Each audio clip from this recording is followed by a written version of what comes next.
Hola, soy Javier Benavente Barrón. Te presento Personas que lo cambian todo. La vida más íntima de personas que inspiran con su poder y su bondad para cambiar el mundo. Gracias Vivo Fácil por patrocinar este podcast, por facilitar la vida a millones de personas, por hacer que disfruten de la vida y por cuidar de los suyos y de sus cosas, sus casas, sus vehículos, sus mascotas. Desde 1999, esos más de 25 años de trabajo de Vivo Fácil dan tranquilidad. Bienvenidos a este nuevo podcast de Personas que lo cambian todo.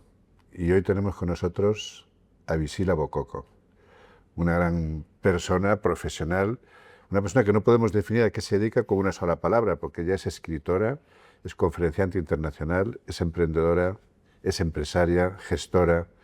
Es una mujer que multicultural, y tenía mucha ilusión en poder estar contigo, Visila, hoy. Yo también. Para conocerte un poquito más a esa Visila que todo el mundo conoce profesionalmente, pero que a mí me apetece que te conozcan un poquito más por dentro, porque si eres una de esas personas que están influyendo en el mundo a transformar desde el ángulo de la diversidad, desde el ángulo de poner en valor lo distinto.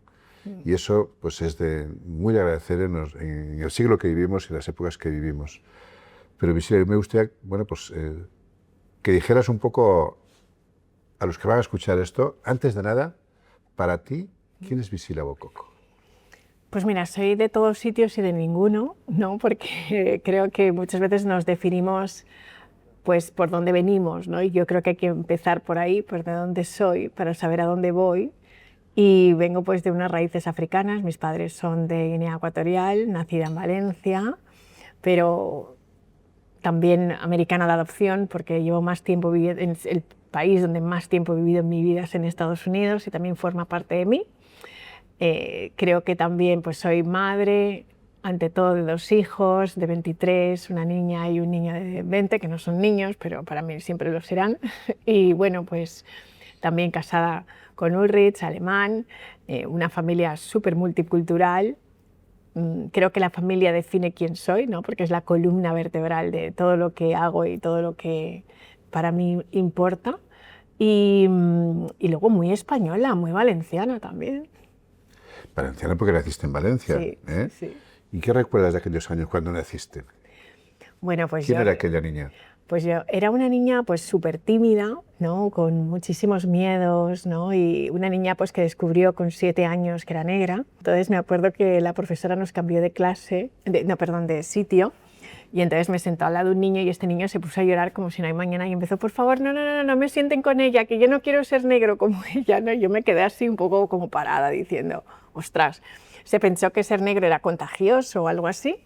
Y claro, para mí fue un choque, ¿no? Porque en ese momento fue cuando dije, wow, y cuando llegué a casa le dije a mis padres, me han llamado negra en el cole.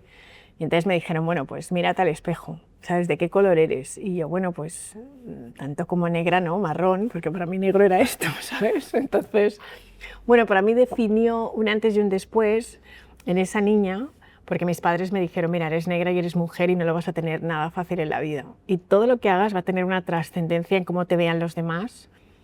Y eso creo que ha determinado mucho mi vida, ¿no? Porque el ser responsable de cualquier africano que venga, de cómo me van a ver, ha hecho que yo siempre esté muy pendiente de la aprobación externa, de ser la niña buena, ¿no? Porque si no me porto bien, todos los demás van a pagar el que yo no lo haga.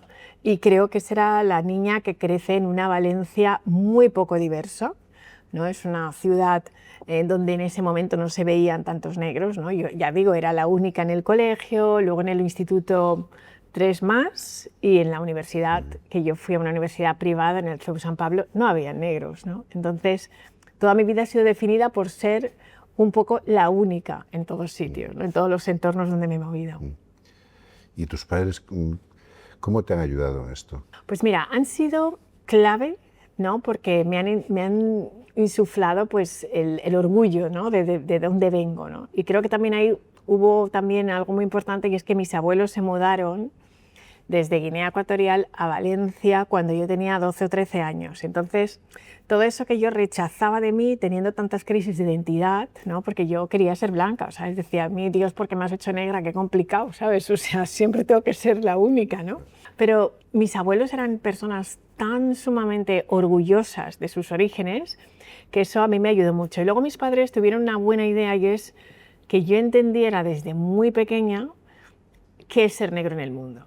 Y no es lo mismo ser un negro en España que ser un negro en Estados Unidos o en el Caribe o en África. Entonces, mis lecturas cambiaron. Yo pues coleccionaba Super Pop, que es una revista que había en esa época, y coleccionaba Miss Vogue, y un día me las tiraron todas a la basura y me dijeron, vas a leer libros serios. Y esos libros era pues pasar para saber quién era Kwame Nkrumah, que es el padre del panafricanismo, entender cómo habían sido los procesos de colonización en África, entender cómo afecta la esclavitud a los negros americanos, los negros del Caribe, que tienen una invisibilidad tremenda dentro de la sociedad.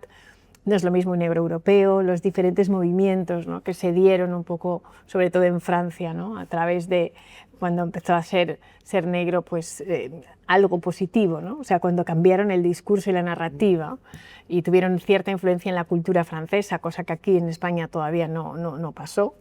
Y bueno, yo creo que mis padres han sido esenciales en ese sentido, ¿no?, en darme las herramientas, que yo entendiera un poco pues, quién soy, ¿no?, y entender pues, también con qué me iba a encontrar, y esas crisis de identidad, pues cómo entenderlas. Hay un tema de piel, de pelo, hay muchos temas muy complejos de entender, ¿no?, de cuando eres un negro en Europa, por ejemplo, ¿no? ¿Y cuál fue el momento donde hiciste clic y dijiste, yo soy yo? Bueno, ese momento llegó mucho más tarde, porque yo creo que a mí me ha influido mucho el estar en Estados Unidos, precisamente porque es un mundo donde yo recuerdo cuando yo estudié la carrera, mis amigos muchas veces me lo decían cariñosamente y con gracia, pero me decían, Visila, si no hay negros ni en Mercadona, y tú te crees que vas a trabajar en Arthur Andersen, en Garrigues, en esas empresas, ¿no? Porque yo estudiaba Derecho, Económicas, hice todo lo que había que hacer en aquella época, máster, 2 carreras, estudiar idiomas, y fui a buscar trabajo y la verdad es que nadie, absolutamente nadie me contrataba. Entonces para mí fue muy complejo porque decía, bueno, pero si yo lo que quiero es pues, poner en valor todo lo que he trabajado, mi experiencia, ¿no?, y nadie me abre una puerta. Ahí yo creo que cuando me fui a Estados Unidos me ayudó muchísimo, y luego también porque encontré un ámbito donde realmente yo podía ser yo, y es el comercio exterior. Y tuve la suerte de un profesor que nos daba comercio internacional y marketing internacional, nos habló de los organismos que se ocupan de la promoción de las empresas españolas en el exterior. Y ahí yo hice como clic y dije, bueno, pues en esto seguro que encajo, porque si hablo francés, inglés, soy multicultural, pues hoy en el comercio exterior yo me imagino que esto será una ventaja competitiva, y sí lo fue. Y entonces cuando yo hice pues, la solicitud para estos organismos, pues acabó cogiéndome el IBEX y a mí me cambió la vida, porque de repente era útil en algún sitio y mi propia multiculturalidad sumaba y no me restaba, ¿no? Así que ahí yo creo que es cuando yo empecé a decir, soy yo, pero ahí ya tenía pues eso, 22 años cuando acabé la carrera. Pero qué importante fue aquel momento cuando cambiaste los cómics por los libros. Sí. Qué importante es la lectura. La lectura es fundamental y ha sido parte de mi vida, porque mis padres, como hija de inmigrantes, no tenían tiempo para nosotros. Mis padres me tuvieron con 21 años, eran niños. Pues siendo súper jóvenes con una hija en un país diferente, sin el apoyo de sus padres, pero sí que creo que mi bisabuela, que tenía un colegio y ella había influido mucho en mi padre, ¿no?, que era su nieto preferido y ella la que lo había mandado a España, y ella tenía una casita en España, una mujer muy fuera de su época, porque imagínate en los años 50, una señora africana que viene y se compra una casa en Valencia. Sí, o sea, sí. no era una cosa normal, mi bisabuela, pero ya hace mucho porque sus hijos estudien. Mi abuelo materno también era un gran lector, hablaba muchísimos idiomas, y también insiste en que mi madre se eduque y la manda a España y la manda a Valencia a un colegio de monjas para que se eduquen. Entonces creo que mis abuelos, bisabuelos han sido fundamentales, porque si no hubieran puesto tanto hincapié en que su descendencia estudiara, y eso es lo que a mí se me ha inculcado. Y yo pasaba mucho tiempo con los libros, porque tú a unos padres africanos no les dices, ay, estoy deprimida o tengo un problema porque te metan 2 leches y te dicen, mira, búscate la vida. Y mi manera de buscarme la vida era en los libros, ¿no? Entonces, no leí lecturas al uso, o sea, yo leía Bhagavad Gita, Siddhartha, a edades, pues con 13 o 14 años me daban esas lecturas, lecturas políticas, Platón, Rousseau, filosofía. Es decir, mi padre tiene y siempre ha tenido una súper biblioteca y me hacían leer todo tipo de libros y luego tenía que hacer un resumen de esos libros y ojito, como no te lo hubieras leído, mi hermano siempre pues hacía la trampa, ¿no? Y se leía la primera página y la última y mi padre me decía, ¿creéis que voy a pediros un libro que no me haya leído? Entonces mi hermano estaba castigado siempre por no haberse leído los libros, pero realmente estábamos castigados y mucho tiempo si no leíamos esas lecturas, ¿no? Está claro que tu éxito actual no ha sido gratis. No, ha sido realmente, creo que ha sido quizás muy programado, porque mi padre me decía, prefiero que me odies a que me salgas mal. Porque claro, yo me quejaba de que no tenía la vida de mis amigas, ¿no? Ni podía salir como mis amigas, ni podía jugar como ellas, ¿sabes? Es decir, tenía una vida muy militar, ¿no? En el sentido de esto es lo que hay y no hay más, no es negociable. Y él me decía, es que o tienes éxito o tienes éxito, o sea, es que no es negociable. Lo que no voy a permitir de ti jamás es que seas mediocre. O sea, lo tengo grabado en estas palabras, ¿no? Qué importante. No voy a permitir de ti jamás que seas mediocre. ¿Y eso hoy, tú con tus hijos, cómo lo aplicas? Pues mira, no creo que lo aplique igual, quizás porque yo creo que los hijos de personas que hemos tenido un sistema pues o sea, donde hay muy poca democracia en casa, pues yo creo que tenemos una tendencia a ser más, buscar otros sistemas, ¿no? Y esto mis padres son muy conscientes, han venido a todas mis conferencias, no es algo que yo haya escondido, porque de hecho están mis libros, y ellos pues lógicamente dicen, bueno, es lo que sabíamos hacer y cómo lo hicimos. También ten en cuenta que mis padres vienen de un sistema colonial, ¿no? Donde lo que ellos han aprendido en los colegios donde ellos han estado es un sistema colonial inglés donde se te pegaba si no estudiabas, es decir, venían de otro sistema, ¿no? Entonces el tema de la disciplina y el ser súper estricto es lo que ellos habían entendido que era la educación. Yo con mis hijos la verdad es que lo he hecho más desde el diálogo y desde el ejemplo, porque creo que es muy importante, ¿no? Y les he exigido, pero no he sido tampoco extremadamente estricta. Y me ha salido bien porque al menos están estudiando, que es lo que yo quiero. Quiero criar hijos felices, creo que es súper importante. Y también me di cuenta que para criar hijos felices tengo que ser feliz yo.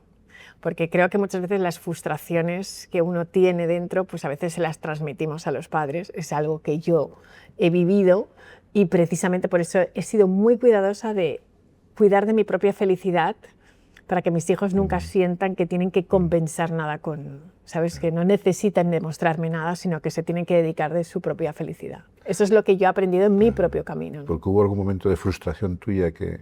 Sí, y también noté la frustración de mis padres, ¿no? Por no estar muchas veces en los espacios donde les hubiera gustado, ¿no? O sea, mi padre es la persona más brillante que yo conozco, ¿no? Ha leído todo, sabe de todo, y sin embargo la sociedad no le ha dado el sitio que podría tener precisamente por las circunstancias, ¿no? De vivir en un país donde no se le había abierto todas las puertas, ¿no?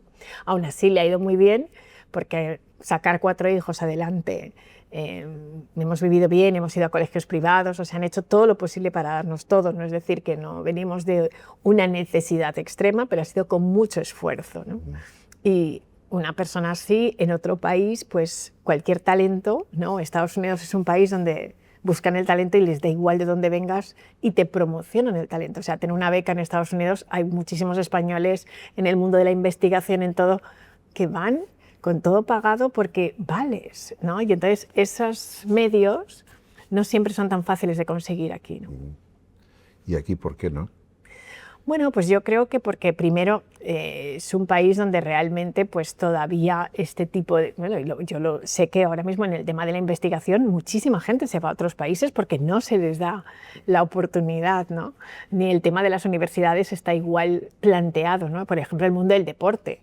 O sea, tú eres buenísimo deportista y tienes ahí cazatalentos siempre. O sea, toda esa parte no existe todavía aquí, ¿no? De ir a buscar el talento y verlo en las calles y estar investigando en la universidad o en los institutos. Ya van al instituto a ver quiénes van a ser los próximos líderes, ¿no?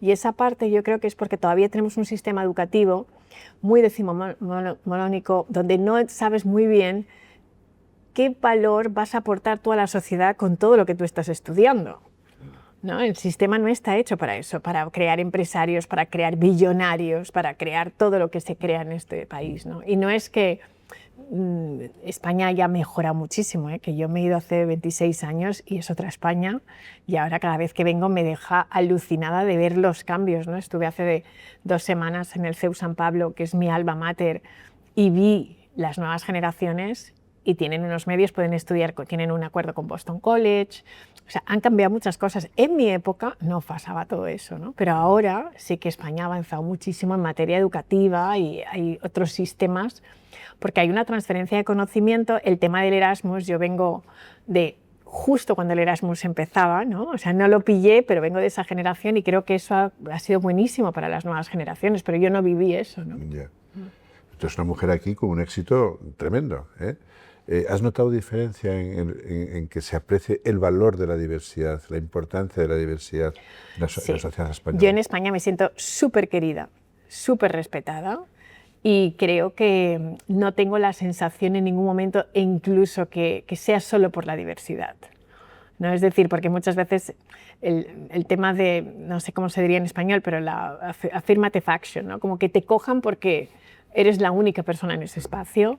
A mí no me da la impresión de que yo esté en los espacios porque soy negra, ¿no? Sino que me da la impresión de que estoy porque valgo, ¿no? En esos espacios. Y no siento que en España en ningún caso haya sido la diversidad la que haya sido mi ventaja, ¿no? Y eso me encanta, porque no me gustaría ocupar un espacio simplemente porque lo tiene que ocupar alguien que quede bien en la foto. O sea, esto no me haría sentir súper orgullosa de mí misma el pensar que se me hace un hueco porque, mira, va a quedar bien ahí que haya una niña negra, ¿sabes? O sea, no.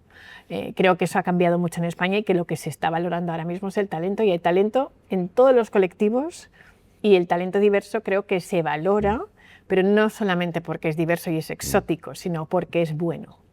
Así es. Pero tú sí que has hecho una cosa que yo en tus conferencias he aprendido muchísimo, el decir, cuando eres distinto, eso es una gran virtud, es una gran ventaja. Porque eres distinto, ¿qué se busca? Se busca la diferenciación. Claro. Y cuando eres distinto y lo pones en valor, ¿qué grandes ventajas tienes? Y esto te lo he escuchado a ti.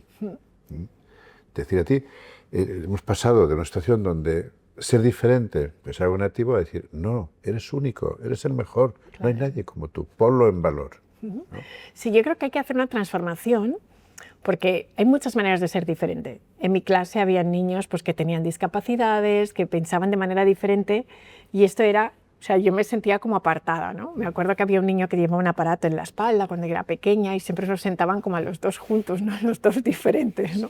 También con discapacidad. Tú. Con discapacidad. Entonces a mí me ponían al lado, ¿no? Y entonces éramos muy amigos, me acuerdo que se llamaba Ángel, y los dos estábamos siempre como un poco apartados porque eran los raros, ¿no?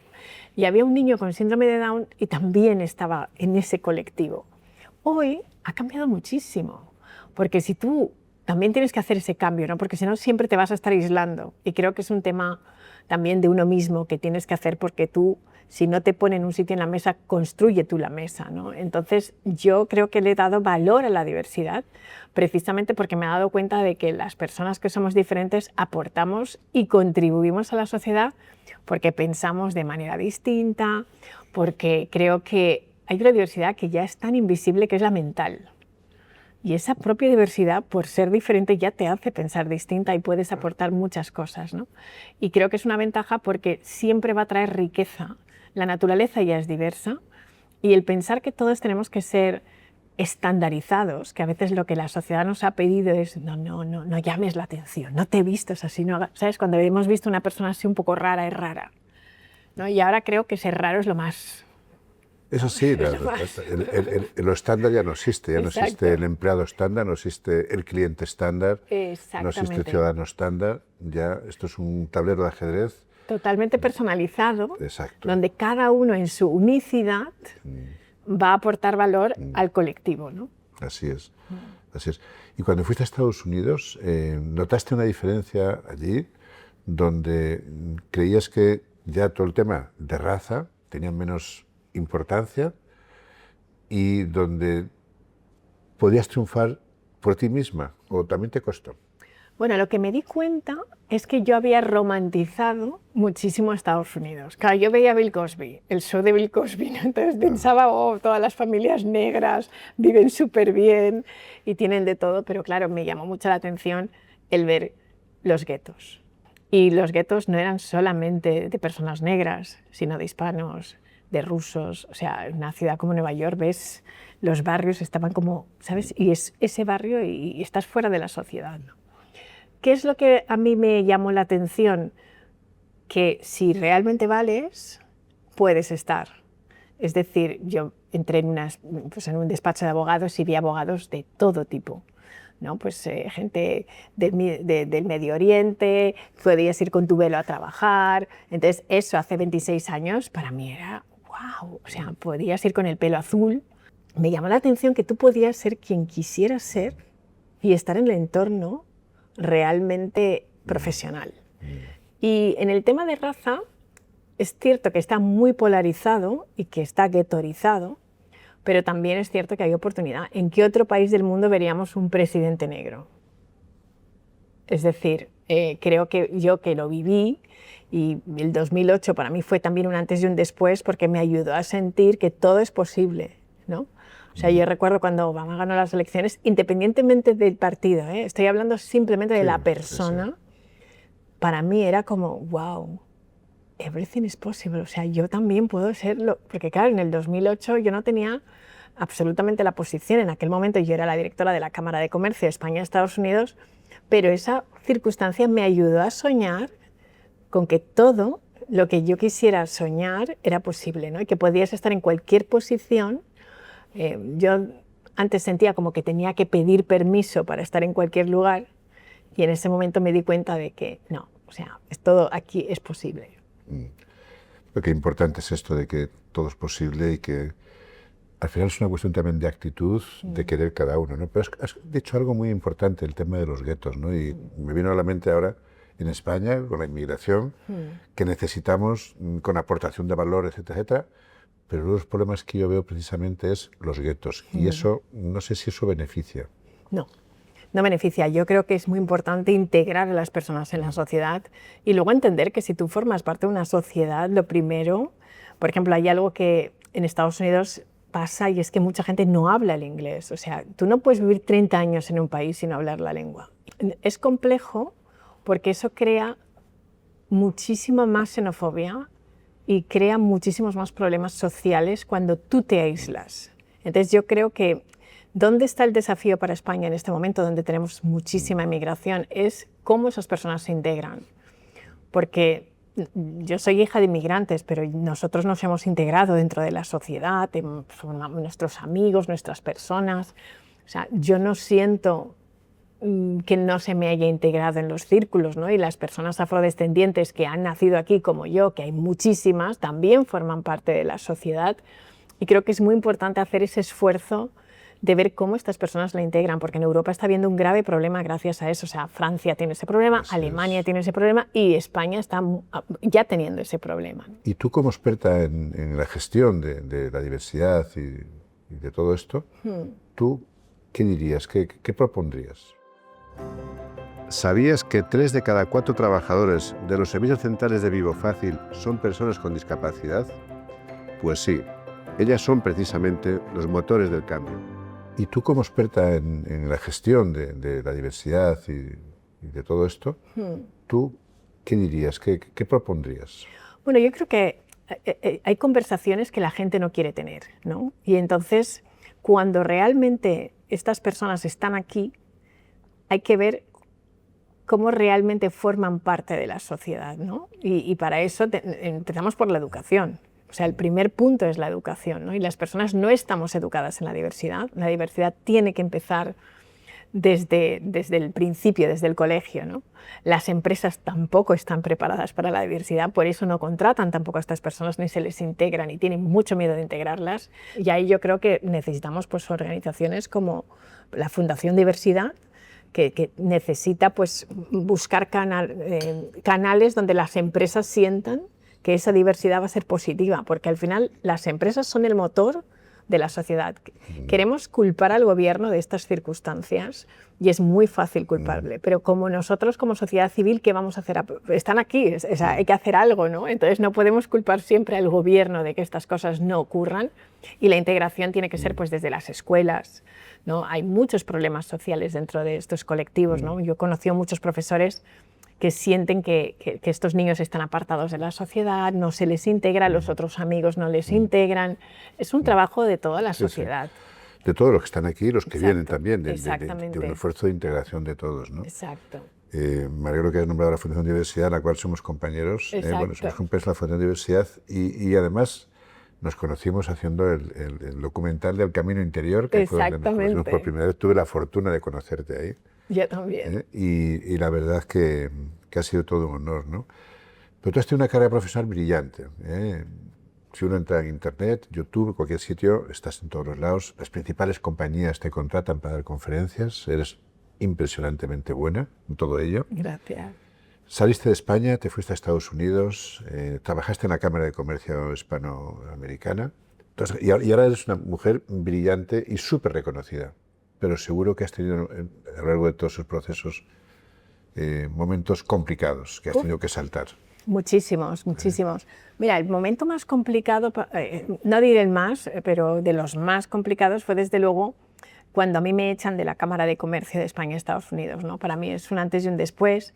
Primero por las circunstancias en las que esto pasa, en las cuales yo me hago responsable también, porque lo que pasa en muchas ocasiones es que cuando tú tienes éxito y eres la única, pues se te puede subir a la cabeza, ¿sabes? Entonces yo creo que el mayor error que tiene, el mayor enemigo del éxito es la arrogancia, ¿no? Y cuando tienes 30 años y eres directora de una cámara y te sientas en la mesa con los top de España o los top de Estados Unidos, pues es muy sencillo que el ego, pues como un pavo real, me fui inflando, ¿no? Y entonces, claro, no entendí las reglas del juego, ¿no? Porque las instituciones pues tienen una dinámica y yo pensé, no, yo aquí soy la reina del mambo, me conozco mi trabajo y como soy tan buena me van a mantener, ¿sabes? Y no jugué con las reglas habituales y entonces me sacaron de la jugada. Pero para mí eso fue un gran aprendizaje, fue una cura de humildad y también fue autoconocimiento, porque ahí es donde yo me doy cuenta de que realmente lo que soy es emprendedora y que lo que he estado negando toda mi vida es con lo que me voy a encontrar. Porque cuando eres una persona creativa, que te gusta hacer las cosas a tu manera y quieres cambiar el mundo, aunque sea haciendo lo poquito que puedas hacer, porque todos lo podemos cambiar, hay profesores que cambian el mundo, ¿no? Cuando influyen en un estudiante, un ingeniero, un médico puede cambiar el mundo, no necesitamos ser todos el Dalai Lama, o sea, hay muchas maneras de cambiar el mundo. Pues yo ahí me doy cuenta de, ostras, en realidad, si me gusta hacer lo que me da la gana, no puedo estar dentro de una institución. O sea, me han hecho un favor. Lo que yo vi como un horror, pues realmente lo tuve que ver, ¿no? Y darme cuenta de que es muy fácil jugar con el dinero de los demás y con el capital humano que te ponen a tu disposición cuando tú estás en una institución o en un mundo corporativo, pero el hacerlo tú es distinto, ¿no? Y el demostrarme a mí que eso lo podía hacer, a mí me ha cambiado totalmente la vida, ¿no? El saber que a veces tienes que descubrir tus propios talentos, pero pasa por conocerte, ¿no? Tú eres empresario y sabes perfectamente que el empresario, el emprendedor no encaja en los entornos, o sea, quiere hacer las cosas a su manera, ¿no? Y a veces tienen que forzarte, como te ha pasado a ti, tienen que echarte de un sitio para decirte, vete, que este no es tu sitio. Claro, pero para mí, el tuyo. Al principio salió la víctima, ¿no? En los primeros días era como, madre mía, me han echado, ¿sabes? La vergüenza también, ¿no? Porque es distinto cuando, bueno, pues te tienen que recortar. Pero en este caso era claramente te vas porque te vas, eres tú a la que te estamos tirando, no es que han hecho un recorte ni mucho menos. Ahí hay un momento donde realmente sientes dolor y lo pasas muy mal y ese primer año para mí fue complejo. Y luego hubo otro momento en mi vida que ha sido muy complicado, es cuando acabo la carrera, porque yo sabía estudiar, toda mi vida había sido una muy buena estudiante, pero luego no sabía si sabría trabajar, porque si te pasas 18 meses buscando trabajo y no te todo el mundo te dice que no, que no, que no, que no, empiezas a dudar de tus capacidades. Entonces, en ese momento para mí también fue muy duro porque yo iba, en aquella época no había LinkedIn ni nada de esto, ¿sabes? Tenías que irte con tu maquinita de escribir, hacerte los currículums y llevarlos a correos, y siempre recibía las mismas cartas de vuelta, ¿no? Como, bueno, hemos revisado su currículum, pero usted no encaja o no es el perfil que estamos buscando. Y eso es duro, porque cuando tú te han vendido, tú estudia mucho que te va a ir genial en la vida. Entonces, eso me costó mucho. Que fuera verdad para mí, porque dije, ostras, mis amigos inmediatamente unos hacían oposiciones. De hecho, yo intenté hacer oposiciones porque dije, bueno, pues igual ser funcionaria es mi futuro, pero estuve 3 meses y dije, voy a morir aquí de aburrimiento, esto no es para mí. Yo quería ser secretaria de ayuntamientos, ¿no? O sea, dije, bueno, pues esta oposición de 9 a 3, o sea, pensé, de aquí no me tirarán si no mato a alguien, pues fenomenal. Pero también creo que reconocí muy rápido que ese camino no era para mí. Sí, sí. Bueno, has tocado ahí 2 temas que en mi caso han sido también cruciales. Uno, es decir, cuando tú sueñas con algo, todo el mundo te dice, pero ¿dónde quieres ir? ¿Dónde vas? Pero, a ver, ¿qué quieres hacer? Y tú con tu sueño, visualizando aquello que quieres, pum, pum, pum, y oye, cuando vas por ello, lo visualizas, Sí. puede ser aquello o algo muy cercano a aquello. Exacto. Pero es hacia allí. Sí, total. Qué importante es eso, ¿no? Y luego las grandes crisis. Mis mayores éxitos siempre han sido resultado de las mayores crisis. Sí. Cuanto mayor ha sido la crisis personal o profesional, empresarial, mayor ha sido la salida. Sí, sí, sí. Dices, esto conmigo no puede. Y vas Yo creo que la resiliencia que sale de ahí, ¿no? Y creo que hay que pasar por ese túnel, ¿no? Porque en ese túnel algo se despierta en ti. Llega un momento en el que dices, vale, ya no puedo más, ¿no? Porque todos llegamos a ese punto de dolor de ya no puedo más, entonces o salto, ¿no? Y entonces hay veces que uno llega y hay momentos de mucha desesperación y de decir, jo, es que no puedo más, ¿no? Pero en ese momento dices, mira, estoy a esto y sé dónde voy, ¿no? Y solo tengo que cruzar ese puente y realmente lo cruzas con todo el dolor de tu alma, pero dices, sé que al otro lado hay algo. Y los demás de tu alrededor no siempre lo entienden. O sea, hubo mucho tiempo que mi familia me decía, Isila, déjate, búscate un trabajo, vete al mundo corporativo que te van a contratar seguro. O sea, hubo un momento que incluso lo intenté y me acuerdo que me senté con una headhunter y me dijo, you're not hireable. ¿Sabes? O sea, como que no eres apta para que nadie te contrate, ¿no? Porque has hecho tantas cosas diferentes. Y me dijo, claro, desde la posición de una cámara de comercio, habiendo hecho lo que yo había hecho, era muy difícil de encajar en el mundo corporativo, ¿no? Porque ya tenía, pues me había silvestrado mucho, cómo encajas dentro del mundo corporativo, ¿no? Había tenido mucha visibilidad en ese puesto, cómo llegas y te pones debajo de alguien, ¿no? Teniendo más visibilidad que esa persona. Entonces la mujer me dijo claramente, yo no veo que tú puedas encajar en el mundo corporativo, móntate algo, ¿no? Y pues fue mi ángel de la guarda. En ese momento me sentí fatal, pero dije, mira, lo que más miedo me da, por ahí voy, ¿no? Porque como hija de inmigrantes, el emprender no era natural, porque ¿qué le da miedo a un inmigrante? ¿De qué huye? Pues de la pobreza.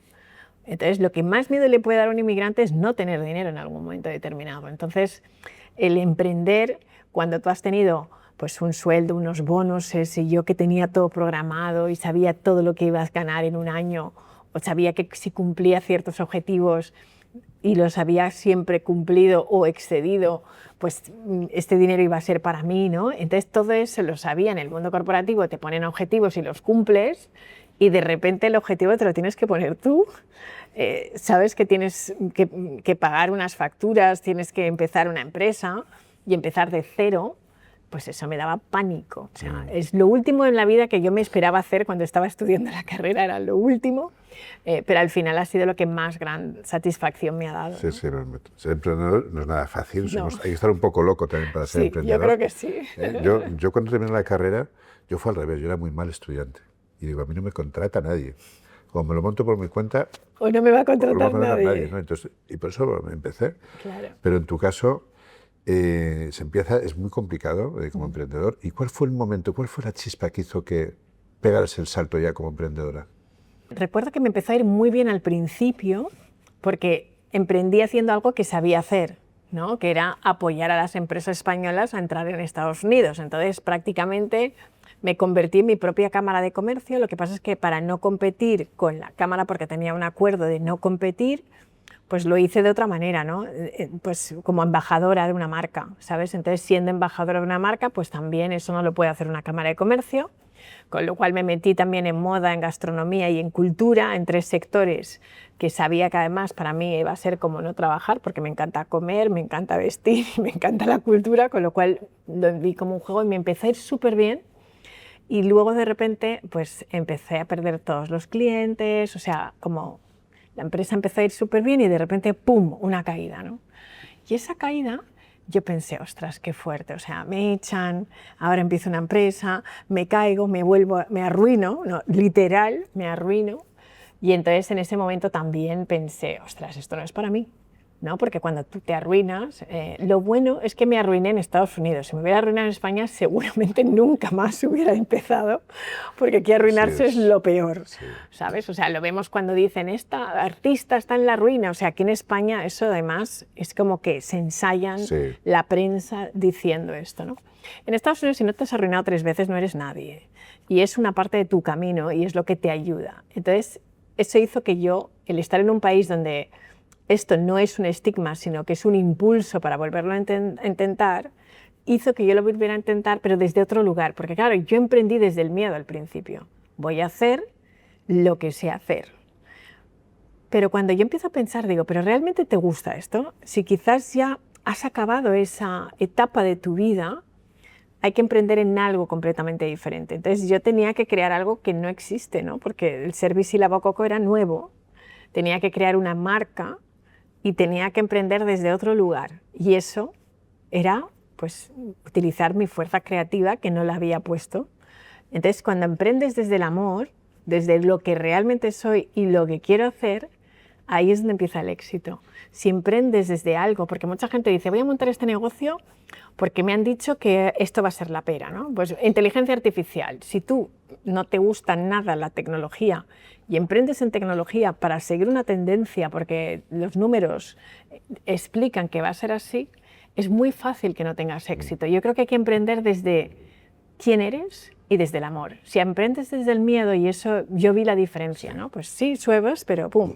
Y desde lo que te apasiona. Exacto. Y entonces yo empecé, y ahí empecé a meter África, empecé a meter quién soy, ¿sabes? En la ecuación estaba la moda, estaba el arte, estaba África, estaba Latinoamérica, estaba el mundo global, ¿no? Entonces, cuando yo empecé a emprender desde ese lugar de, ostras, me apasiona lo que hago y lo haría igual si no me pagan por ello, ahí tienes que tener cierta confianza y fe. Porque la fe es eso, ¿no? En creer en algo que no ves. Que en este mundo hay que estar un poco loco. Exactamente. Si no, no te metes. Exacto. Y entonces ahí dije, mira, pues voy a tener fe y que sea lo que sea. Y ese momento es complejo y luego tienes como muchas voces, que son los cantos de las sirenas, ¿no? Como en Ulises, que te empiezan a decir, cuidadito, ¿sabes? O sea, ¿cómo te metes en estos berenjenales, tal? Y tú tienes que ser súper fiel a tu visión. Y de repente esas voces se callan, ¿no? Porque a veces son las tuyas y que el amplificador son los que tienes a tu alrededor, ¿no? Tu pareja, tu familia. Mi hermano me decía, de verdad, esto, mi marido me lo decía. O sea, ¿cuánto tiempo hay que esperar para que esto funcione? ¿Sabes? Porque él es un ingeniero, ¿sabes? Entonces decía, bueno, han pasado años ya, ¿qué está pasando aquí, no? Y tú tienes que decir, ya lo sé que es difícil, que me creas, pero yo sé que esto va a funcionar, ¿no? Y entonces, bueno, cuando empieza a funcionar tú dices, wow, menos mal que creí en mí, ¿no? O sea, tienes que creer mucho en ti, ¿no? Y estar loquísimo, pero también... Esto es muy importante para los emprendedores que nos están escuchando, porque esto es común. Es decir, te ha pasado a ti, me ha pasado a mí, le ha pasado a todo el mundo. A todo el mundo. Y hacer un proyecto puede empezar a funcionar al cabo de un año, rarísimo. Sí, rarísimo. Al cabo de 5 es posible, sí. pero a lo mejor 15 o 20. ¿eh? Sí, y hay que comprometerse. Así es. Sí, es porque ese matrimonio con tu proyecto no te puedes divorciar, porque si no, nunca vas a realmente sentir esa felicidad, no lo puedes cambiar. Tú sabes que es tu visión y creo que es una dimensión, para mí, el camino del emprendedor es un camino espiritual, porque solo tú sabes por qué estás ahí, los demás no, pero tú sí, tú lo ves. ¿Y tú por qué estás? Pues mira, porque realmente creo mucho en el tema de la misión, ¿no? Que todos tenemos una misión, todos estamos en este mundo para algo. Y es difícil entender, y creo que la misión puede cambiar a lo largo de nuestras vidas, ¿eh? No creo que haya una sola misión, pero yo pienso que estoy aquí para contribuir a que el mundo entienda que la diversidad es poder y es riqueza, y que haya mucha más gente bailando en esta fiesta de la diversidad. Qué bonito. ¿Y qué te gustaría el día de mañana, cuando ya seas viejecita, la gente te recuerde, que digan de ti? Bueno, pues una persona que llevó siempre la sonrisa como uniforme y que puso ese granito de arena para que la diferencia fuera especial. Qué bonito sea el mundo, ¿verdad? Yo creo que sí. Si todos nos respetáramos, Sí. viéramos en el otro aquello, lo diferente, lo distinto, como algo enormemente positivo, como grandeza de la humanidad. Yo creo que es posible, ¿sabes? Quizás estamos siendo soñadores, ¿no? Y si no, no estaríamos en la Fundación Diversidad, ¿no? Si no fuéramos unos soñadores. Pero creo que cada vez nos acercamos más a eso. Incluso, fíjate si lo estamos consiguiendo, que hay una parte del mundo que todavía intenta sacarnos del juego a las personas que creemos en ello, pero no va a salir, porque cada vez creo que se nota más. Y el mundo que viene, que es un mundo tan incierto, creo que va a ser un mundo para los polímatas y para la gente diferente, porque las personas que vamos a saber gestionar esa incertidumbre y que vamos a saber ser flexibles, adaptarnos a estos cambios que vienen, va a tener mucho con cómo nosotros integremos la diversidad en nuestras vidas, ¿no? Entonces, como todo en la vida, llega nuestro momento y yo sé que va a llegar. Así que, bueno, pues tenemos que seguir poniendo nuestro grano de arena. Sí. Bueno, yo creo que una parte importante ahí el papel importante lo juegan las empresas. Sí. Porque egoístamente, además, es la única forma de sobrevivir y de supervivencia. ¿Sí? O tienes internamente la plantilla que es reflejo de los clientes, o difícilmente vas a poder dar respuesta. Así es. Y en los clientes pasa exactamente igual. O atiendes a los clientes de acuerdo a su diversidad, o no tienes clientes. Exacto. ¿No? Por lo tanto, yo creo que la empresa va a jugar un papel importante, que es donde tú estás trabajando muchísimo, ¿no? Dando conferencias y trabajando mucho. Porque la empresa está tomando un papel muy representativo en cómo nos estamos gestionando en el mundo, ¿no? De hecho, estamos viendo el colapso de todas las instituciones públicas, cómo nos están fallando, ¿no? Lo cual no es tan negativo, porque creo que vamos a tener que llegar a otro nivel de gestión completamente diferente al que estamos viendo. Pero ahí es donde la empresa, y fíjate que en los momentos muy difíciles de la humanidad que hemos vivido en el tiempo que llevamos vivos, como es la pandemia o lo que está pasando ahora mismo con el terremoto en Venezuela, son las empresas las que están realmente ayudando, creando, es decir, cómo se ha gestionado la pandemia no han sido los gobiernos, han sido las empresas las que han dicho, mira, voy a coger mi fuerza y voy a crear mascarillas, no las hacía, pero voy a hacer esto. Creo que el mundo que viene, la empresa va a tomar ese rol y la empresa tiene que ser un reflejo de las personas. Y para poder realmente ganar dinero, porque hay que entender que las empresas quieren ganar dinero y está demostrado ya que... Bueno, es que si no ganan dinero, si no son sostenibles, no, es difícil, ¿no? Pero está completamente comprobado que cuanto más diversidad hay en una empresa, más dinero ganan. Así es. Entonces, el que quiera seguir existiendo, aunque no le guste, tendrá que cambiar la cultura de la empresa para que sea una cultura donde la diversidad tenga cabida, ¿no? Así es.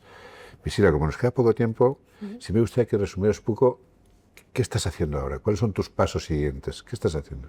Pues si yo lo supiera. En este momento la verdad es que me gusta mucho esa faceta de escritora, que es una faceta que acabo de descubrir hace 3 años. Tienes 2 libros. Sí, y me ha gustado mucho hacerlo pues porque he podido contar historias, ¿no? Porque yo creo mucho en la inteligencia narrativa, creo que estamos hechos de historias y creo que las empresas son historias, nosotros somos historias, venimos de la historia de unos padres, de unos abuelos, y quiero seguir utilizando esa inteligencia narrativa para aportar valor a las empresas, ¿no? Que es otra de las vertientes, aparte de la inteligencia cultural, que para mí es muy importante, pero creo que también la inteligencia narrativa, ¿no? ¿Qué historia quieren dejar huella las empresas? Entonces eso es algo que también estoy trabajando mucho, ese tema. Es un tema nuevo que hemos empezado a trabajar como consultora dentro de mi empresa. También pues, el tema del crecimiento personal también es algo que ha surgido nuevamente, ¿no? Y estamos haciendo pues muchos retiros a África, sobre todo, ¿no? Volver al origen. Con directivos, con personas con directivos de diferentes personas, ¿no? Y entonces también pues como crear laboratorios donde realmente pongamos nuestras mentes a trabajar para conseguir un mundo mejor, porque al final los empresarios queremos cambiar el mundo con nuestros productos, con nuestros servicios, pero creo que si lo hacemos conjuntamente, porque todos sabemos, los que somos empresarios, que es un camino muy solitario.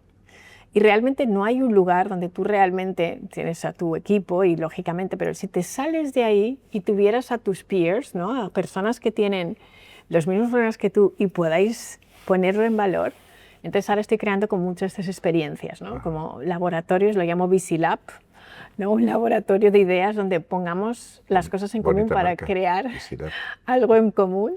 Y bueno, pues está funcionando porque hemos puesto, pues, por ejemplo, médicos, con personas artistas, con empresarios, y me gusta hacer esas mezclas un poco muy renacentistas, ¿no? Para ver qué sale de ahí, sin ningún tipo de propósito, más que el ver qué ideas salen, ¿no? Y bueno, pues eso es lo que estoy haciendo ahora y me divierte mucho y sigo con las conferencias, que también es algo que me ayuda mucho pues, a dar mensajes, ¿no? A dejar un mensaje claro y apoyar a la empresa también en hacer esos procesos, ¿no? Pues en algunos, tengo una situación, por ejemplo, con un banco que han querido hacer esa transformación cultural importante y entonces les estamos acompañando, llevamos 2 años en el camino, pues, ayudándoles a que los equipos realmente lo entiendan, porque muchas veces los equipos tienen rechazo, sobre todo las personas que llevan 20 años. Ahora hay 4 generaciones dentro de una empresa y a veces es un totum revolutum para que ellos se entiendan, ¿no? O cuando hay empresas que están en el extranjero y que tienen personal de diferentes países, pues he trabajado con varias petrolíferas que tienen pues, plantas en África y tienen personas pues, desde Escandinavia, de Latinoamérica, y aunque hablen el inglés, no es el mismo idioma cultural, ¿no? Entonces, nosotros les ayudamos a navegar por esas aguas de la mentalidad, cómo cambia, ¿no? Dependiendo de la cultura donde estés. Tienes 2 libros, pues yo voy a decir cuáles son, porque la verdad que son libros maravillosos para aquel que los quiera. Uno se llama Todos tenemos una historia de contar, ¿eh? Y el último, El miedo y yo, que entiendo que vienes un poquito el reflejo de todo lo que contabas antes del miedo, sí, ¿no? El miedo en positivo. En positivo, lógicamente, es un buen compañero de viaje. Y bueno, la verdad es que enhorabuena, Visira, porque construir esa marca personal tuya también, multicultural, que has logrado construir, no es nada fácil, no es nada fácil. ¿Cuál ha sido el secreto? Resúmelo. Bueno, no sé si tengo la fórmula ni el secreto. Primero, creo que es el ser una persona súper comprometida, ¿no?